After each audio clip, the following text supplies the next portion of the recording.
especially as an actor, you take an actual physical journal, document all your successes, good feedback from auditions, callback, bookings, offers, reviews, compliments on your work, and you document all of it. And then eventually, when self doubt comes in or imposter syndrome creeps in, and pull out your happy file and realize, okay, I really did make that impact on somebody.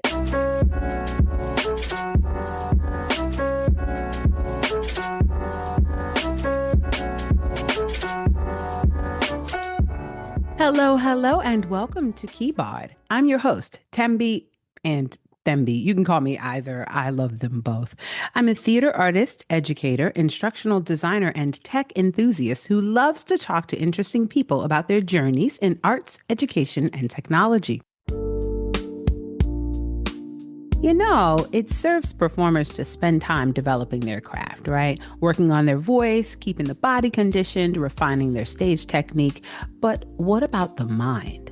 On this episode of Keyboard, we talk about what happens when psychology and performance connect and how understanding the mind can actually strengthen your artistry.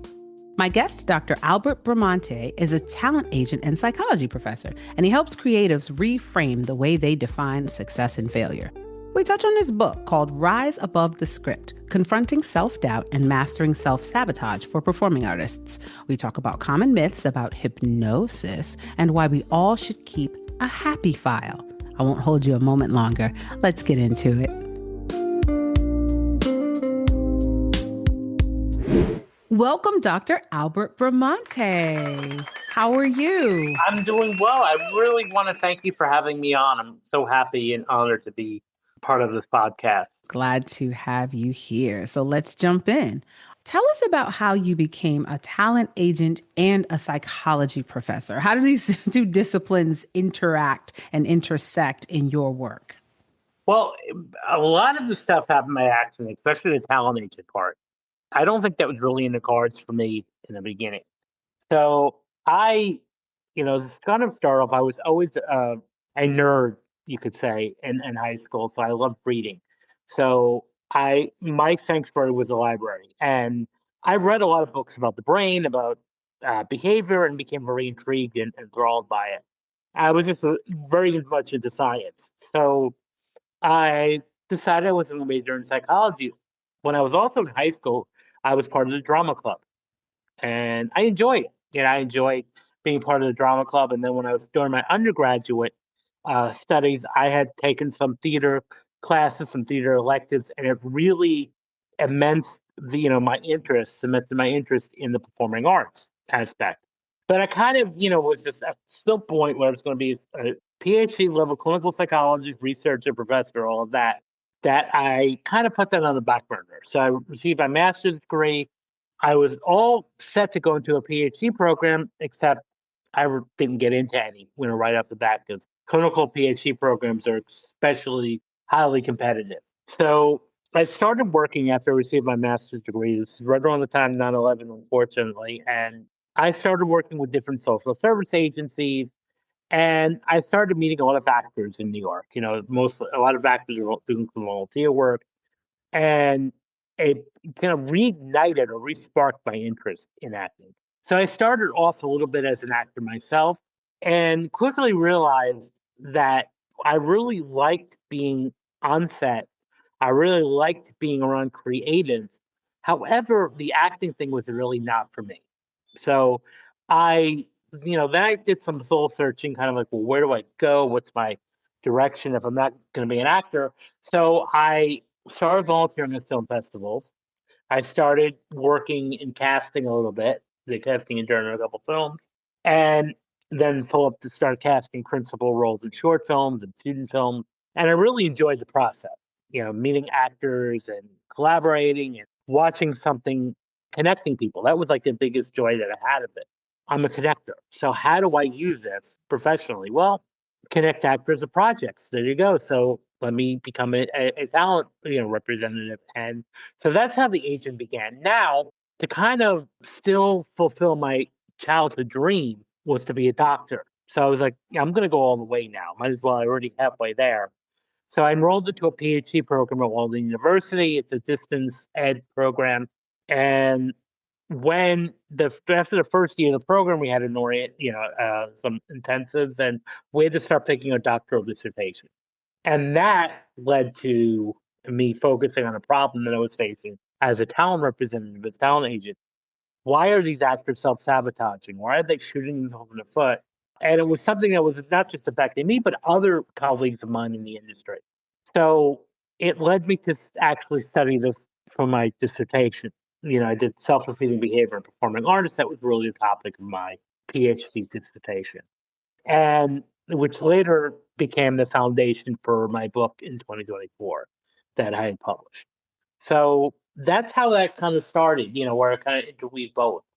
Did this connect to your coaching of actors, or where did that fall into that whole trajectory? Well, sort of. Now, I don't. I mean, I'm an unofficial coach. I mean, the only way I work professionally with actors as a talent rep at the moment. So, but I do find myself unofficially coaching.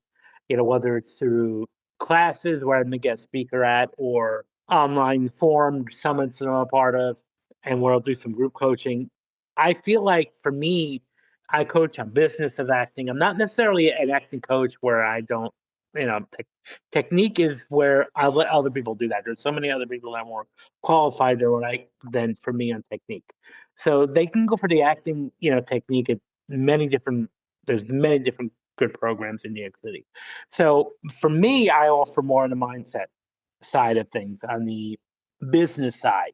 Working on headshots. Getting good headshots, working on a good demo reel, formatting a resume, and then also just formatting how you approach audition. And so that's where I come in when it comes to coaching. Great. So yes, and that's your way of engaging directly with actors and supporting their process. And in that, you've said there's no such thing as failure. Can you tell us a little bit more about this philosophy? Sure, if you take look at failure, because a lot of people, that's one of the things they dread. Human beings just fear failure. I mean, it's because it's akin to death. It's like, you know, it's the worst case scenario. So if you take failure as feedback or stepping stones to success, because we're all work in progress, we're going to make mistakes. We're going to have different, setbacks. However, if we look at it as an opportunity to learn from it, it becomes less scary and less mystifying and more empowering. So taking approach that there's no such thing as failure, only feedback. And you take that and use that for the future so that when you mess up or you don't get that good audition or that presentation or that interview doesn't go the way you want it to, you can take that and harness that and say, what can I do better with that? It's so interesting because if I'm reframing failure, then I'm not walking out of an audition or, someone telling me, hey, we didn't cast you with my head down or feeling like, oh, I wasted my time. Now I'm feeling like, okay, I learned something. There was a lesson here. They gave me feedback. Now I can be better. It really feels like you value process over product. And the fact of the matter is, actors have to have a million auditions. I don't care how successful they are. They're going to go on way more auditions than they're going to get roles. So that's really a part of their work, right? Wouldn't you say? 100%. And I would even go a step further with that. You may not have gotten a role, but you start to establish a relationship with, the people, the auditors in the room who are most likely going to be doing other stuff in the future and a lot of other projects in the future. So when you establish that relationship, because as you know, yes, there are thousands of actors in New York City and LA and all of that, but it really boils down to relationships because when you have a relationship, a working business relationship with somebody, that's going to keep repeating itself and it's going to happen more and more. So there is that pop. It's kind of true when they say it's who you know. And so when you develop those relationships, you become like the go-to person for that. Oh, well, let's bring, her in because I like to work, we trust her work. So I would say again, don't focus it so much on one thing. So leading into that, a lot of people fear rejection. And so that's sort of like where I feel that rejection can be reframed of as a gentle reminder your services are not needed today. Not today. Right. I like that. I like that a lot. Just not today. Doesn't mean that there's anything wrong with you. Right, We'll exactly. solve our problem another way. Okay, so you have written a book, yes, Yes. called Rise Above the Script. And in that, you address imposter syndrome. So, what are some of the ways that you talk about in the book that imposter syndrome can be confronted? Well, imposter syndrome can be confronted by it knowing that you're well trained. Number one, you deserve to have a seat at the table. So that's the most important thing, and to know that you're deserving, and to know that it's kind of okay to sometimes have moments of self doubt, especially in a profession or a field where there's so much competition and minimal stability as an artist. So there's going to be moments where self doubt's going to come in. You don't now what you don't have to do, and this is where you work on it, is not let it define you, and not let it hold you back. So what I often say is, you know, it's all about take a moment of your success and take a moment of the achievements that you've made and learn to use those as look, I did this, I worked on this project, I worked on this project, I collaborated with this person. So I must be doing something right. I completed a long training program. I like that. And knowing that you're prepared. What if a person knows that they're not prepared? Sometimes that's the case. What is the lesson there? Maybe next time come prepared. I guess I feel like I wonder if the feedback you have to ask yourself, hey, should I have showed up here if I wasn't prepared? What do you think? Is there anything to learn from being ill prepared? Sure. Well, what can you do better the next time? And Mm-hmm. what lessons can you learn from that? So maybe it might mean spending more time with the material. It might mean spending more time doing your research on the project, on the character, and all of that, rather than just Mm-hmm. rushing it or half winging it. So that could be something. And a lot of times, with especially actors, can be very harsh on themselves. Give an example of this. When I first started, I had an actress go out on a commercial audition, and she kind of called me up a little distraught, saying, I ruined it. I bombed. I don't know if this casting director is going to call me back. And I was like, well, I'll wait a few days. I could always call and ask for feedback. That's what kind of short about it. So kind of just said, just don't rush it in conclusions yet. And I'm glad that I kind of offered that because the next day I got a phone call and she booked the job. So Wow. yeah, I mean, here she was thinking she did a horrible audition, and yet she wound up booking the job. So that's why, like, part of it is like maybe giving yourself more credit. Yeah, yeah, and not being so hard on yourself. That makes sense. Hmm. So, okay. We got to talk about this, Albert. Yeah. You are a certified hypnotist and NLP practitioner. Now, how did Yeah. this come about and how do you use these tools in your work? And what is NLP? Most people know what a hypnotist is, or at least we Yeah. think we know what a hypnotist is. Well, it's much more advanced than what people think it is. I mean, I was kind of using that already a bit in this conversation. So, Oh, NLP, uh-oh. yeah, no, Were you no, hypnotizing yeah, no. me? Yeah, it really depends on how you look at it. Now, neurolinguistic programming that's what NLP stands for, neurolinguistic programming. So it talks about like using the language and mental processes like visualization, imagery, and all that to kind of rewire the nervous system, your neurology in a sense. So the biggest thing that I just said when I was saying I was using that was that there's no such thing as failure and feedback. I borrowed that from NLP. That's an NLP, statement. The same thing with the rejection. So when you start reframing it like that, and over and over again, what you're doing in your mind is rewiring your nervous system pathways, and so therefore it becomes a part of your reality, and it Mm, starts to impact your approach. So that's how our NLP was kind of brought out to model human excellence, to to kind of create excellence by watching others in a sense. So even as actors are using NLP because part of it, there's an NLP process called modeling. What that is, it's sort of like just imitation. So you're taking something that you see and you're imitating it. So we can do this, like, let's say you want to build confidence in somebody.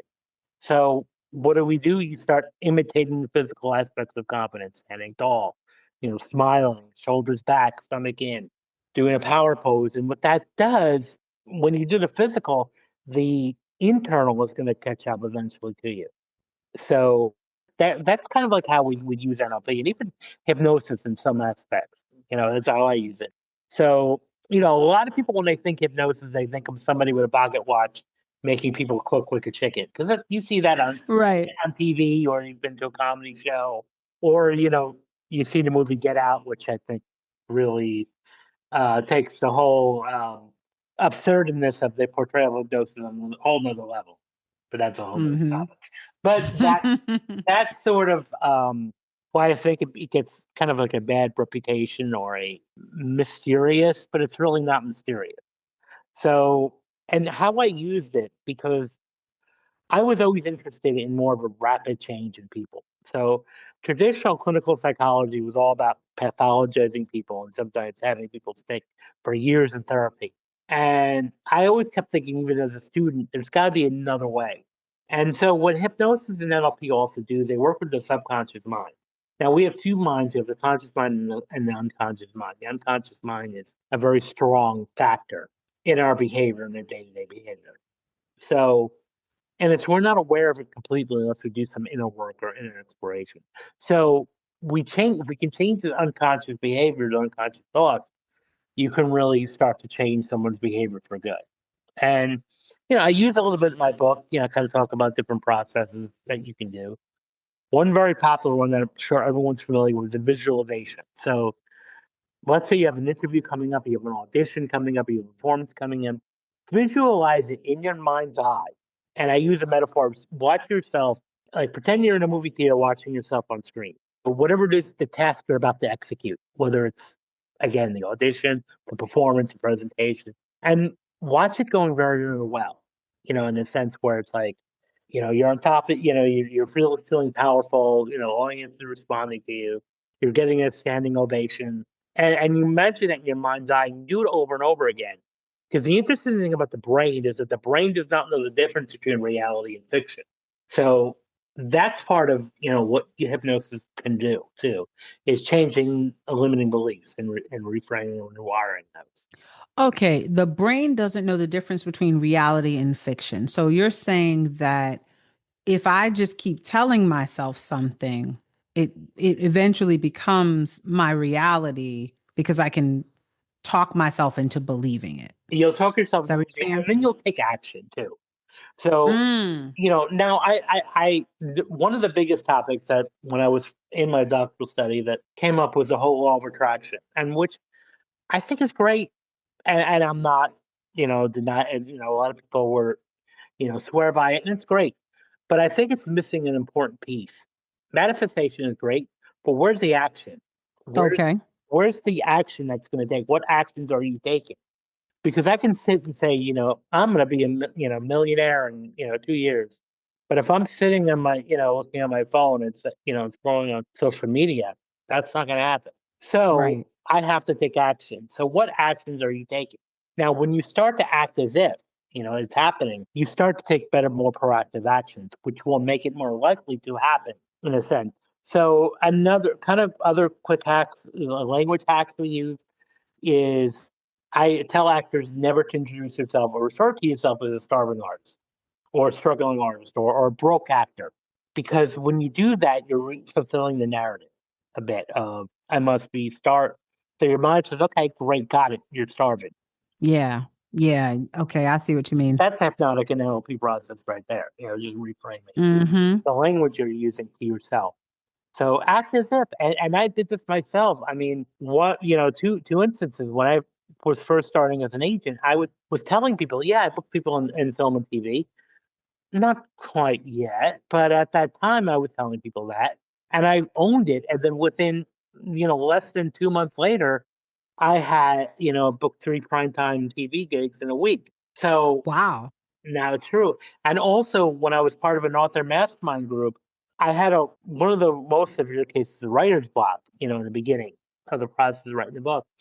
And it wasn't until a couple people referred as like starting introducing yourself as an author. And something switched in there, when I started referring to myself as an author. I didn't really have a book yet. you know.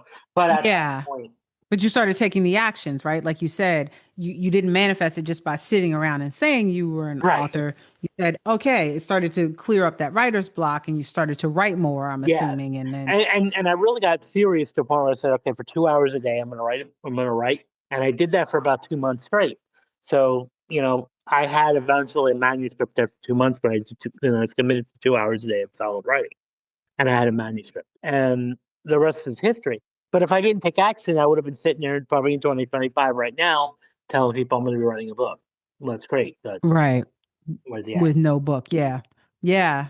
Yeah. That's so interesting. Let's shift to generative AI. What are some ways that generative AI can support the creative process? You have engaged with that with your work with actors, yes? Sure. AI is great for brainstorming ideas, bouncing ideas. So, if I'm saying I have an idea for a post, this is what I want to say. Can you generate an outline for me? Great. And sometimes what I might do is, because I use a prompt chat GPT or Claude, where I use kind of both, uh, bots in the sense that you call them. So, and it will give me an outline. And sometimes I might say, hey, I'm looking to say this. Can you help me in a better way? Reword this. And it'll do that. And then what I will do is I'll then tweak it, make it my own. The important thing with using AI is it's great, but I wouldn't just cut and paste, anything that you get as an output and use it as your own words. Because especially now, being that it's so popular, your audience will know automatically that this is AI and not you speaking. So what I say is rather than doing AI generated content, reframe it to AI assisted content. Okay, this is assisted with AI, but not done by AI. So generative AI again, or sometimes I'll be, I need a caption for social media. Okay, great. Well, it'll give me some ideas. And I go, well, I like this. So let me reword this, in my voice. Absolutely. Can you explain the happy file? Sure. So it's sort of using, it's a great tool to overcome imposter syndrome too, actually. So kind of goes hand in hand with the previous question you asked. But you take, especially as an actor, you take an actual physical journal, and you document all your successes, good feedback from auditions, callbacks, bookings, offers, reviews, compliments on your work, and you document all of it. And then eventually, when self doubt comes in or imposter syndrome creeps in, and pull out your happy file and realize, okay, I really did make that impact on somebody. I really am, and it just changes that. It stops at self doubt and it stops at imposter syndrome right in its tracks because it provides meaning now. Your life has meaning. Your work has meaning. That's fantastic. I really like that idea of having something that you have quick access to where you can remind yourself, oh, wait a minute. I do some amazing things. It's I'm focusing too much on something negative and I'm not reframing it as feedback. That's great. So now let's do some rapid fire word association. Okay? So Okay. I'm going to say a I'm going to say a word or a phrase, okay? And you can tell me a common myth about it or a hard truth about it. All right? You ready? Yes. Okay, let's go. Coach. So a common myth is that only weak people need coaches. Actually, Mm, the strongest people need coaches. Leaders need coaches. And actually, going to a coach is a sign of strength. mm. Self-esteem. That could kind of be both. I'd say the myth is that, sometimes it's too overrated, too over talked about, but it is important to have. So you definitely want to have important self-esteem. And the way to do this is by hanging around with other successful people too. Mm-hmm. Okay. Mindset. Important is strength. And it's important to have a growth mindset and rather than a fixed mindset. So really quickly, fixed mindset would be like the world's out to get me. I can't get no work. Nobody, they don't like me. Whereas a growth mindset is what can I learn? What can I do better the next time? Mm-hmm. Stage fright. Common, normal, and embrace it. Mm. Self-sabotage. Sneaky, common, and it's not a sign of weakness. it's a protect it. It's there to protect you. That's what happens. Your subconscious protects you. Hmm. Grit. Grit, superpower, and that means persistence. And I I really like that framing. and just to reframe a really good book that was written about grit was by Angela Duckworth, and it's actually called Grit. And I Mm. recommend that to listeners out there to read. All right. I'll make sure I include that in the show notes for sure. Yes. And speaking of the listeners, the Keyboard listeners the audience is full of creatives. A lot of them are creatives from across a variety of fields. What is one practical piece of advice that you can offer them to help them thrive in these very uncertain times that we're living in today? Just be persistent. Keep up with trends and be persistent.